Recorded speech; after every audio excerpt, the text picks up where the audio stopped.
हूँ organic farming के लिए? नहीं, मेरे पास तो कोई उसका डाटाबेस नहीं है, क्योंकि ये हमारे फील्ड से थोड़ा अलग होता है, अलग है। लेकिन जहाँ तक हमारा पर्सनल ये है, जो भी ऑर्गेनिक खेती आप करें, ऑर्गेनिक खेती तो हम पहले से ही करते ही आ रहे हैं। हाँ, बीच में हम रास्ता भटक गए थे, क्योंकि उस टाइम में हमें ज़रूरत थी एक्सेलरेटेड डेवलपमेंट की। तो उसके कुछ रिक्वायरमेंट है, और हर स्टेट गवर्नमेंट में एजेंसी है सर्टिफाई करने के लिए, वो सर्टिफाई कर दें। उनके रिक्वायरमेंट है, जैसे 3 साल तक आपको बिना केमिकल, बिना कोई स्प्रे वगैरह का, स्प्रे मतलब केमिकल स्प्रे, इनऑर्गेनिक स्प्रे नहीं होना चाहिए। ऑर्गेनिक स्प्रे जो भी नेचुरल वगैरह से होता है वो सब हो सकता है।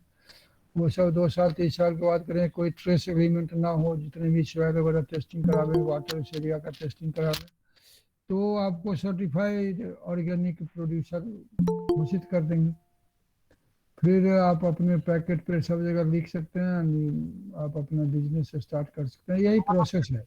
नहीं, लेकिन चैलेंज जो मैं फेस कर रहा हूँ वो ये नहीं कि सर्टिफिकेशन प्रोसेस कैसे वो करना है, बट एक्चुअल में ऑर्गेनिक फार्मिंग करने के प्रोसेस में ही जो है चैलेंजेस आते हैं।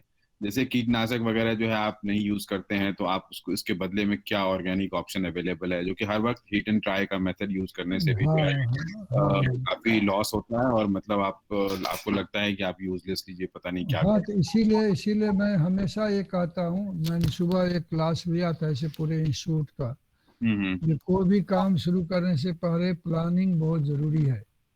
You should give more than 40% your time in planning, 30% of your time in planning। यदि आप बिजनेस ऑर्गेनिक फार्मिंग का है तो पहले सारा प्लानिंग कर लीजिए, जुगाड़ कर लें। एग्जीक्यूशन तो मैंने मैकेनिकल चीज़ें एग्जीक्यूट कर देंगे जब सब कुछ अरेंजमेंट सही ढंग से हो जाएगा। तो उसकी सोर्स की कमी है अभी। सोर्स के यदि कोई आदमी आपको सप्लाई कर भी देगा तो ऑथेंटिसिटी की प्रॉब्लम हमारे यहाँ है। जो कह देगा सारा जो कीटनाशक है ऑर्गेनिक है, लेकिन है या नहीं है वो भी आपको टेस्ट कराना पड़ेगा टाइम टू टाइम। तो खैर अनुपम, वो हमारा सब्जेक्ट नहीं है एग्रीकल्चर, इसीलिए आई एम सॉरी, मैं डिटेल कुछ नहीं बता सकता। इंट्यूशन से ही बता रहा हूँ। जी, कोई बात नहीं। अनुपम तुम मेरे से बात करना। यहाँ पे अभी कॉल में कुमार धर्मेंद्र जी हैं अरवल के। हम्म। उनको उन्होंने गाइड किया है और वहाँ पे बहुत कुछ ऑर्गेनिक उपलब्ध है, तो मैं कुमार धर्मेंद्र से आपका बात करवा दूंगा। ठीक है। वो अरवल के फार्मर है, ऑर्गेनिक खेती कर रहे हैं। ओके ओके, ठीक है। किसी और का कोई हेलो प्रश्न? हेलो, मैं रंजन सिंह, मैं बिहार से बिलोंग करता हूँ, बरहिया से। और ऑर्गेनिक फार्मिंग पे जो एक मित्र ने प्रश्न किया है, अनुपम जी है, तो मेरा जो 30 इयर्स का ऑर्गेनिक सेक्टर का जो एक्सपीरियंस है डिफरेंट टेक्नोलॉजी की। ऑर्गेनिक फार्मिंग को लोग महंगा समझते हैं और टेक्नोलॉजी को थोड़ा समझते हैं कि ये बड़ा टफ है। लेकिन मैं वैसे अभी नेपाल से बोल रहा हूँ, मैं यहीं पे रिटायर हुआ हूँ एक मल्टीनेशनल कंपनी से। तो मेरा जो अनुभव है ऑर्गेनिक फार्मिंग, जो प्रैक्टिकल एक्सपीरियंस की बात मैं कर रहा हूँ, पढ़ी हुई बात मैं नहीं कर रहा हूँ। मैं तो एग्रीकल्चर पढ़ा, लेकिन एग्रीकल्चर में जो जो रास्ता देना चाहिए फार्मर को, वो रास्ता पढ़ाई में नहीं है। ये अनुभव की बात है। और मैं डिफरेंट टेक्नोलॉजी को मिक्स करके जो मैं देख रहा हूँ, अभी प्रैक्टिकल यूज भी कर रहा हूँ, तो बहुत ही चीप एंड बेस्ट है। ये अनुभव करने, जब यूज करेंगे तभी ये अनुभव कर सकते हैं फार्मर। और जहां तक मेडिसिन की बात कही, मैं एक लाइन में ये कहना चाहूंगा कि जब हमारी सॉइल हेल्दी होगी तभी हमारा प्लांट हेल्दी होगा। और सॉइल हेल्दी होने का अर्थ है कि हमारे मिट्टी में कार्बन की मात्रा जितनी अधिक होगी उतना ही हमारा सॉइल हेल्दी होगा। और ये लंबे प्रोसेस तो बाद में भी जानकारी ले सकते हैं। तो रवि जी ऐसा ये कर, आपको रवि जी आप लोग जिसको भी ऑर्गेनिक खेती के बारे में करना है, तो अगर आप मेरे को मैसेज कर दो banprast@gmail.com, जो इनवाइट में रहता है, तो मैं रवि रंजन जी से एक सेशन करवा दूंगा जिसमें इसमें डिटेल में बात कर लेंगे। आज श्याम जी हैं, श्याम हाँ, नारायण जी हैं, वो उनसे बात बेहतर कर होगा। लेते हैं। हाँ, तो पूरा डिटेल में बात करेंगे। उसमें हम एक दो और बंदे को बुला लेंगे, कुमार धर्मेंद्र जी हैं, कोई मल्टी लेयर खेती कर रहा है ऑर्गेनिक, उसको भी बुला लेंगे, लेकिन वो एक अलग से टॉपिक हो सकता है और होना चाहिए। आप मेरे को टेक्स्ट कर देना। जो श्याम नारायण जी के लिए कोई प्रश्न है तो आप पूछो, डॉक्टर साहब के लिए अगर है तो। Hello, good evening sir. Sir हाँ। मैं बोल रहा था कि आप एक फूड का स्टोरेज का प्लान बता रहे थे कि आप स्टोर करें कुछ दिनों तक, उसके बाद बेचें उसको। तो पर्सनली हमारे घर पे पिछले 2 महीने पहले की बताता हूँ कि लगभग 100 क्विंटल के आसपास आलू उगाया गया था। जब उसको हमने कोल्ड स्टोरेज में रखा तो भाव की इतनी इम्बैलेंसेस हुई कि एक बार वो जो बिकी, एक बार 2100 रुपये क्विंटल, एक बार 1300 रुपये क्विंटल, एक बार 1700 रुपये क्विंटल। तो ये कैसे करें कि कम से कम एक बैलेंस में रेट मिले उसका। बैलेंस में रेट मिले, ये तो आपको मार्केट का टाइमिंग ही देखना पड़ेगा, हमें लगता है। अदरवाइज यदि आप स्टोर कर रहे हो तो उससे वैल्यू एडेड प्रोडक्ट क्यों नहीं बनाते? सीधा आलू आप बेचना चाहते हैं। मैं कौन आलू था, रबी वाला था या विंटर वाला था? रबी रबी रबी था सर। रबी का आलू जो है आप 3-4 महीना तक आराम से स्टोर कर सकते हैं। उसके बाद स्प्राउटिंग शुरू होती है आपको जुलाई अगस्त के बाद होती है ना। जी सर। तो एक्चुअली हाँ, मैं आज देखा वो जो चिप्स वगैरह का जो प्लांट था, प्रोग्रामिंग था, वो आज देखा मैंने, तो उसका डिटेल चाहूंगा मैं। वो तो डिटेल हम आपको भिजवा देंगे, या आप माने नेट से भी ले सकते हो। बहुत छोटे छोटे मशीन से भी उपलब्ध है आलू चिप्स बनाने का, और एकदम मैनुअल से लेके और क्या कहते हैं सोफिस्टिकेटेड लेवल तक का। आलू चिप्स तो वो काफ़ी एस्टेब्लिश इंडस्ट्री है। तो वो आप कोटेशन मंगवा सकते हैं, मैं आपको एड्रेस भी दे सकता हूँ, आप मुझे ईमेल भेज देना। और रेस्ट जो है स्टोर यदि आप प्रॉब्लम आएगी वो। हाँ सर एक वो तो ठीक है, बट एक मेजर प्रॉब्लम आएगी वो मार्केटिंग की आएगी। तो उसका सॉल्यूशन है क्या? मार्केटिंग का तो क्लू है ही, फूड में ही नहीं किसी भी चीज़ में marketing is a major problem. Marketing में आपको अपना नेटवर्क बनाना पड़ेगा। और इसीलिए मैं कहता हूँ धीरे धीरे ही माने आगे बढ़ना चाहिए, नहीं कि एक बार ही 25-50 लाख 1 करोड़ रुपया 2 करोड़ रुपया किसी अनएम्प्लॉयड यूथ को नहीं लगाना चाहिए। छोटा से शुरू करना चाहिए। कभी नहीं सोचे जो हम 1-2 साल में करोड़पति हो जाएंगे। वो पहले हजारपति हो, फिर उसके बाद लखपति हो, फिर करोड़पति हो 10 साल 20 साल 30 साल बाद भी तो शायद सक्षम है। अपने मोहल्ला से मार्केट से आगे बढ़े, उसके बाद कस्बा में जाए, कस्बा के मार्केटिंग से बढ़े, फिर उसके बाद डिस्ट्रिक्ट लेवल, इस तरह से आगे धीरे धीरे बढ़ना होगा तो आपका नेटवर्किंग होगा। यदि आप चाहोगे एक ही बार हमें यूके और यूएस में हमें एक्सपोर्ट करना है तो दैट इज नॉट पॉसिबल, और उसी में फेलियर होता है। ओके सर, और इसके लिए भी क्या FSSAI से वो हाँ, कोई भी पैकेज मटेरियल वगैरह लेना बेचेंगे पड़ेगा? तो उसके लिए FSSAI का सर्टिफिकेशन चाहिए, रजिस्ट्रेशन नंबर चाहिए। Okay sir, thank you sir. Actually मैं इसमें ऐड करना चाहूँगा जो रवि ने जो सवाल पूछा उसमें कि आप ऐसे भी भेज सकते हो, जैसे कि आप अपने लोकल मार्केट में देखते होंगे कि अनब्रांडेड ऐसे सिंपल पैकेजिंग वाले बहुत सारे प्रोडक्ट मिलते हैं। लेकिन वो आपका एक फिर आपका पर्सन टू पर्सन क्या रिलेशन है उसके ऊपर डिपेंड करता है कि आप कितना उसको बेच सकते हो। एक FSSAI का अगर आपको सर्टिफिकेशन मिल रहा है तो वो आपको मार्केटिंग में हेल्प करेगा। आप एक ब्रांड नेम लेके जा रहे हो कि हाँ मेरे पास ये सर्टिफिकेशन है, मतलब मेरा जो क्वालिटी है प्रोडक्ट का वो बहुत ही अच्छा है, तो आप उसको एज ए मार्केटिंग टूल आप यूज कर सकते हो, वो एक बेनिफिट होगा। झा जी, एक सवाल मेरा है कि यहाँ पर बहुत से स्टूडेंट्स हैं, जैसे आपने सुना प्रगति को, गुलाब शाम को और रवि को। सबके अंदर एक इच्छा है कि जो यंग लोग हैं वो किस तरीके से एग्रीकल्चर प्रोडक्ट्स का मार्केटिंग करें। कोई ऐसा नेटवर्क है क्या जो लोग कर रहे हैं ऑलरेडी और सक्सेसफुल हैं? उनका कोई नेटवर्क है देखिए सब नेशनल सब लेवल? नहीं सबसे बड़ा नेटवर्क तो आजकल ई मार्केटिंग है, इतने सारे चैनल है आपके, फ्लिपकार्ट है, अमेजोन है, इतने माने गवर्नमेंट का इनाम है, उससे आप जुड़ जाए, उसमें रजिस्ट्रेशन करें अपने प्रोडक्ट का, ऑनलाइन मार्केटिंग सिस्टम हो सकता है।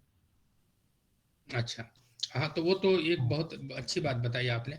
मैं ये भी सोच रहा था कि कोई आज ही इस लेक्चर से पहले ही मैं देख रहा था, मैंने एडवर्टाइजमेंट देख रहा था, ये छोटे छोटे घरेलू महिला को रखा है, जलेबी बना के बेच रही है, उसका मर्जी से है, आपके पास प्रोडक्ट ऑर्डर आएगा, आप एक्सेप्ट करो, प्रोडक्ट है तो नहीं है तो आप ऑर्डर रिजेक्ट करो, दूसरे जगह जाएगा। और सब लोग उस तरह से शुरू होंगे तभी होगा। ये सोचेंगे कि हम हैंड टू हैंड, दुकान टू दुकान या मार्केट टू मार्केट जाके पहले ऐसे झोला उठा के मार्केटिंग करने जाएंगे, वो जमाना गया। You have to make your own brand, you have to be certified आपको होना पड़ेगा, आपका अपना ब्रांड नेम रजिस्टर्ड कराना ही पड़ेगा यदि आपको आगे बढ़ना है तो। और आपको इलेक्ट्रॉनिक मार्केट, लोकल मार्केट भी करें, हम ये मना नहीं कर रहे हैं, वो भी करना ही है, लेकिन एक्सपेंशन के लिए आपको इलेक्ट्रॉनिक मार्केटिंग सिस्टम जो है, ऑनलाइन मार्केटिंग, उससे ही जुटना ज़्यादा फायदेमंद होगा आज के जमाने में। सर हम कुछ बोलना चाहते हैं, बोले? हाँ प्रमोद। जस्ट बहुत सारा प्रश्न आया, तो जो मेरा थोड़ा मोड़ा हमको इंटरेस्ट है एंटरप्रेन्योरशिप पे, कुछ कुछ देखते हैं, इकोनॉमिक्स टाइम्स पढ़ते रहते हैं। बेसिक चीज तो सर सब बहुत कुछ टेक्निकल बताए हैं, बेसिक चीज मार्केटिंग जैसे सर बता रहे थे, आपको प्रोडक्ट का डिफरेंशिएशन करना पड़ेगा, आपको देखना पड़ेगा कि आप क्या यूनिक दे रहे हैं। जब तक आपका यूनिक, जैसे आपका लोकल टेस्ट है, फ्लेवर है, कुछ ना कुछ आपका आपके प्रोडक्ट में यूनिक, टेक्नोलॉजी आपका कुछ यूनिक हो, प्रोडक्ट का डेवलपमेंट में कुछ यूनिक आपने किया है, जब तक आपका यूनिक नहीं होगा तो बड़ी बड़ी कंपनियों से आप उसको आप फाइट करना थोड़ा मुश्किल है। तो और उसके लिए भी ग्रामीण विभाग का भी सर हम देख रहे थे कि सेंट्रल गवर्नमेंट जो अभी प्रज्ञा केंद्र जो खुल रहा है, उसके थ्रू भी मार्केटिंग हो रहा है बहुत सारा, और जो ई कॉमर्स साइट तो है ही। तो बेसिक चीज ये है कि आपको थोड़ा सा टेक्नोलॉजी तो ऑलरेडी उपलब्ध है सब चीज का, बेसिक ये देखना है कि क्या आप यूनिक कर रहे हैं। या तो आपका पोटैटो यूनिक है, प्रोसेसिंग यूनिक है, पैकेजिंग यूनिक है, क्वालिटी, कुछ ना कुछ आपको अलग, ऑर्गेनिक चिप्स अगर आप दे रहे हैं, कुछ ना कुछ आप अलग करेंगे। बहुत चीज नया हो रहा है, स्टार्टअप इंडिया हो रहा है, बहुत सारा मेरे हिसाब से सर देश में पैसे की कमी नहीं है, आइडिया की कमी है। और there are so many organization, central government, private player, आपके पास आइडिया है तो पैसे की कमी नहीं है। बस जस्ट यही बोलना चाहते हैं सर। Thank you sir. नहीं एकदम आप सही बोला है, वो तो मार्केटिंग के लिए अलग से ट्रेनिंग भी ले सकते हैं, उसमें सारे गुण बताया जाएगा जो अपने प्रोडक्ट का मार्केटिंग किया जाए। लेकिन हाईलाइट करने के लिए यूनिकनेस तो प्रोडक्ट में होना ही चाहिए। जो दूसरे से कम्पीट करना है सिमिलर प्रोडक्ट से, तो आप में क्या खासियत है उसके अलावा, तो वो सब तो पॉइंट आउट करना ही है। बेस्ट मार्केटिंग का इलम आपको पास ज़्यादा अच्छा हो, उसके लिए ट्रेनिंग भी बहुत, 5 दिन 7 दिन 10 दिन 1 महीना 3 महीना, लोग उसमें 2-2 साल का तो डिप्लोमा लेते हैं बिजनेस मैनेजमेंट में, मार्केटिंग में, वो अलग ही बात है। हमारे मन में ये था झा जी और प्रमोद जी कि आप लोग इस विषय के ज्ञाता हैं और शीर्ष पर हैं, तो हम ये सोच रहे थे कि जैसे जो स्टूडेंट्स बीएससी एजी करने के बाद एंटरप्रेन्योरशिप करने जा रहे हैं, तो ऐसा कोई प्राइवेट क्या बोलते हैं उसको, ऑर्गेनाइजेशन है जो इन लोगों का एक ऑर्गेनाइजेशन हो, जैसे इंडियन मेडिकल एसोसिएशन है, उस तरीके कोई ऐसा एसोसिएशन है या लोगों ने बनाया है, यंग लोगों ने, कि चलो वो एक यंग लोगों का एसोसिएशन, जैसे मैं बता रहा हूँ इस तरह का एसोसिएशन तो एंटरप्रेन्योर्स का अलग से नहीं है, लेकिन फूड प्रोसेसर्स एसोसिएशन तो है। अच्छा, फूड प्रोसेसर्स एसोसिएशन है, हम लोगों का भी है कि Indian society of agricultural engineers है, इत्तेफाक से अभी इस साल से अभी से मैं ही उसका प्रेसिडेंट भी हूँ जी। अभी उसके थ्रू भी हम लोग ट्रेनिंग दिलाएंगे, उसका मार्केटिंग गुरु सिखाएंगे, धीरे धीरे अभी एक्सपेंड कर रहे हैं।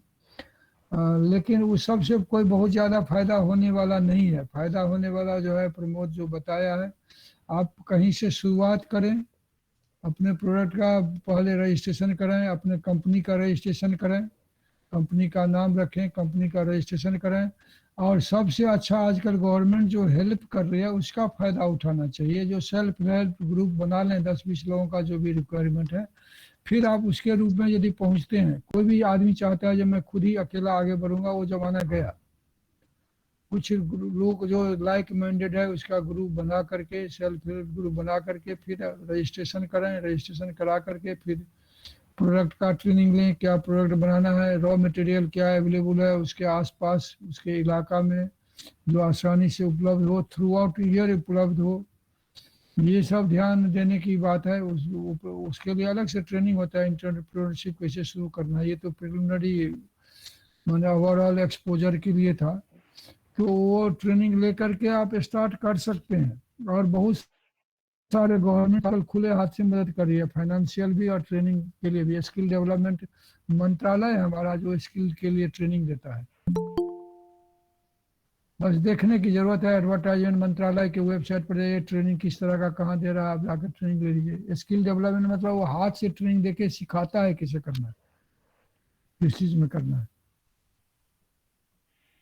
मेरे ख्याल से बहुत देर हो गया। अगर किसी को जी क्लियर कट प्रश्न नहीं है तो तिवारी जी प्लीज हमारे श्याम जी को एक बार थैंक यू कह दीजिए आप। श्याम नारायण जी तिवारी जी हमारे सबसे इसके शुरुआत करने वाले हैं, और उन्हीं का ये विचार से चल रहा है और उन्हीं के प्रोत्साहन से ये चल रहा है, तो इसलिए मैं उन्हीं को रिक्वेस्ट करता हूँ। हाँ, हमने तो इनसे कुछ ज्यादा पूछा ही नहीं। जो वही बोला बिहार को मखाना वाले को करना है, तो मैं कहा यार तभी इसी सैटरडे कर लो, अगले सैटरडे का तो मुझे पता नहीं। ये बहुत क्या होगा। आपका बिजी शेड्यूल हम जानते हैं, उसके बावजूद भी आपने किया, हम बहुत आभार व्यक्त करते हैं। क्योंकि मखाना मेरा जान है। मैं जब तक मैंने प्रण किया था इसको अमेरिका पहुंचाऊंगा, पहुंचा दिया। अब मैं उसका हार्वेस्टर एक बनवा रहा हूँ, फिर उस पर हमारा तब तक मैं रिटायर भी कर जाऊंगा, तो मेरा अपना ड्रीम पूरा हो जाएगा। मैंने अपने क्षेत्र के लिए कुछ करके दे दिया। इतना स्वार्थी मत होइए श्याम जी, हमारे लिए भी एक हार्वेस्टर बना दीजिए। नहीं, वो तो अब हमारे पास रिस्पॉन्सिबिलिटी आया है। देखिए, जननी जन्मभूमि से स्वर्गादपि गरीयसी, जी जी है जी। ना। नहीं, आप तो टाल बेल्ट के लिए हार्वेस्टर बनाएंगे तो मैं वो भी तो हमारा ही एरिया है, वो भी तो हमारा ही एरिया है जी। नहीं, उसमें हाँ, 1 करोड़ से ज्यादा की आबादी को फायदा होगा। हाँ, वो भी तो हम आज जो बता रहे हैं। अभी गिरिराज सिंह जी से कुछ दिन पहले मुझे उस पर डिस्कस हुई थी। जी तो टाल में जो धान वगैरह खास के है, तो उस टाइम में मैं खैर डीडीजी नहीं बना था। उन्होंने बिहार के होने के नाते मुझे बुलाया था एज ए प्रोसेस इंजीनियर। आप बेगूसराय खगड़िया इस एरिया में आप क्या सजेस्ट कर रहे हैं, कैसे क्या बनाना है? नहीं, वो बरहिया नहीं गए हैं बहुत दिन से, मैं बता रहा हूँ आपको। गिरिराज दा अगर बरहिया जाते तो वो बोलते मसूर और मटर का बात करते, धान का बात नहीं करते। बरहिया में धान नहीं होता है। मैं बरहिया नहीं, मैं टाल का ही बात किए थे। मैंने उस एरिया के में जो टाल में धान होता है, टाल में तो धान नहीं होता है। उसका बीज वगैरह जो माने बहुत सारे पानी में होता था। कहते थे धान पानी लगता है और धान बहुत ऊपर हो जाता है, उसका बीज का क्या हुआ। फिर वही बात हुआ, सब एग्रीकल्चर का मतलब समझ लेता है, मुझे सारे एग्रीकल्चर आता है लेकिन वो बात है नहीं। तो फिर उनको मैंने डीडीजी क्रॉप साइंस से कनेक्ट करा दिया, सर इनसे बात करो जो भी करना प्रोडक्शन के साइड। चलिए तिवारी जी। मसूर और धान के हार्वेस्टिंग में बड़ा अंतर है। एक लतरता है, दूसरा ऊपर उठता है पानी से। बहुत अंतर है। अलग अलग हार्वेस्टर की जरूरत है। झा जी, मैं आपको बहुत बहुत धन्यवाद देता हूँ। वो विशेषतः इसलिए कि आप इतनी तकलीफ के बावजूद भी और इतने बिजी स्केड्यूल के बावजूद भी, इतने शीर्ष पर होते हुए भी आपने इतना समय दिया, 1.5 घंटा हम लोगों को। इससे बच्चों को बड़ा फायदा हुआ। जो आपने सुना, जो 3-4 स्टूडेंट्स ने जो सवाल पूछे वो बड़े पैनी सवाल थे, और मैं उनका भी धन्यवाद करता हूँ पूछने के लिए। कि ये जो हमारा प्रोग्राम है ये इसी तरीके के स्टूडेंट्स के लिए है, ताकि वो जीवन के बारे में आगे सोच सकें, और जो नई तकनीक है, नए आइडियाज हैं, उनको वो परसू कर सकें। ये हम लोगों का मुख्य उद्देश्य है। और इसमें आप जैसे लोगों की भागीदारी बहुत जरूरी है। तो आपने जो इतना समय दिया उसके लिए बहुत बहुत धन्यवाद आपका। आप जब रिटायर होंगे तो आपके ऊपर ज्यादा बोझ